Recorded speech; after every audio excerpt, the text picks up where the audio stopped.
Hello guys, this is Yash Sharma. I'm a legal intern in virtual internship program at Lexis and Company.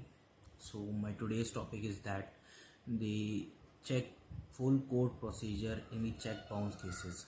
Okay, so now I'm start my video topic.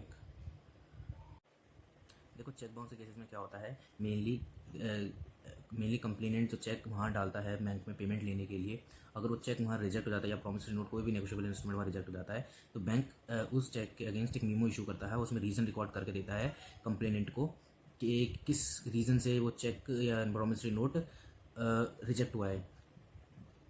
Mainly 2-3 reason ही होते हैं जिनकी वजह से check reject होता है। तो insufficient funds होता है या फिर कोई पेमेंट वगैरह स्टॉप करा देता है वहाँ से एक्यूज चेक इशू करने के बाद। तो मेनली ज़्यादातर इनसफिशिएंट फंड्स की वजह से चेक जो है बाउंस हो जाते हैं।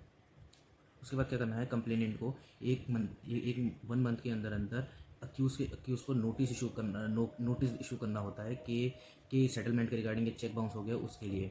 उसके बाद फिर 15 डेज वेट करना पड़ता है क्या कहते हैं अक्यूज़ के रिस्पॉन्स का, और उसी 15 दिन में अगर अक्यूज़ नया चेक इशू कर देता है या फिर सेटलमेंट कर लेता है अमाउंट का तो मैटर वहीं पे क्लोज हो जाता है। लेकिन अगर वो कुछ नहीं करता, उसका कोई रिस्पॉन्स नहीं आता तो आफ्टर 15 डेज 1 मंथ के पीरियड के अंदर अक्यूज को वो कंप्लेनेंट को केस फाइल करना होता है कोर्ट के अंदर चेक बाउंस के रिगार्डिंग। तो यहाँ से कोर्ट प्रोसीजर स्टार्ट होता है। सबसे पहले क्या होता है, हमें कहाँ पर कंप्लेनेंट कहाँ पर केस फाइल करेगा, या तो वहाँ पर कर दें जहाँ पर क्या कहते हैं वो को एक्यूज़ रहता है, या फिर वहाँ कर ले जहाँ पर कंप्लेनेंट रहता है या जहाँ पर कॉज ऑफ एक्शन हुआ है, कहीं पर भी। ठीक है, अब केस फाइल करने के लिए हमें क्या क्या डॉक्यूमेंट्स चाहिए। ठीक है, एक तो सबसे पहले कंप्लेंट की कॉपी, ठीक है, original bank cheque, original memo, ठीक है, बैंक मीमो जो बैंक इशू करके देता है, लीगल नोटिस और पोस्टल जो स्लिप होती है वो हमें पिटीशन के साथ केस फाइल के साथ लगा के कोर्ट में जमा करनी होती है। और फिर उसके बाद वो साथ में एक एफिडेविट भी फाइल करना पड़ता है वो पिटीशन के साथ में कोर्ट के अंदर। फिर उसमें फर्स्ट डेट पे मजिस्ट्रेट को बताना पड़ता है कि कंप्लेनेंट अक्यूज़ ने कंप्लेनेंट के साथ क्या कैसे किया है, कि डेट चेक इशू करने के बाद पेमेंट नहीं हुई है, मुझे पेमेंट नहीं मिली है, मेनली ये सब थिंग।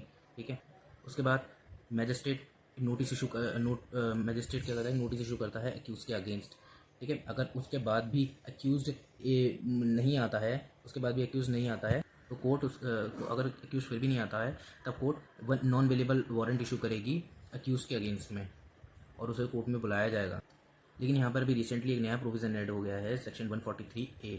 इसके अंदर क्या है कि अक्यूज़ को या अक्यूज़ को 143A के अंडर 20% अमाउंट की पेमेंट करनी होती है विद इन 60 डेज कंप्लेनेंट को।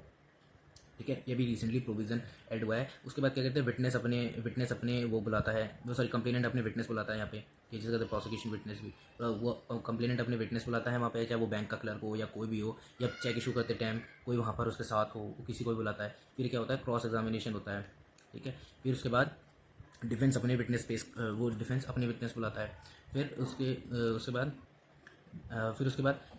बाद वो उससे क्या कहते हैं 313 की स्टेटमेंट रिकॉर्ड करी जाती है। मेनली क्रिमिनल केस में 313 की section 313 clause 1 sub clause B के अंदर स्टेटमेंट रिकॉर्ड होती है एक्यूज्ड की, और मेनली वहाँ पर वो सब चीज़ नो में लेके और वो हो जाता है। ठीक है, फिर उसके बाद क्या होता है कि इस केस में अगर जज को ठीक लगता है तो वो क्या कहते हैं जजमेंट पास कर देता है। मेनली एक डेट में तो जजमेंट पास नहीं होता, 2-3 डेट लग जाती है जजमेंट पास होने में। फिर उसके बाद अगर जजमेंट पास हो जाता है तो इसमें 2 ईयर्स की पनिशमेंट प्लस फाइन, 2 ईयर्स की पनिशमेंट और फाइन का प्रोविज़न है पनिशमेंट के अंडर।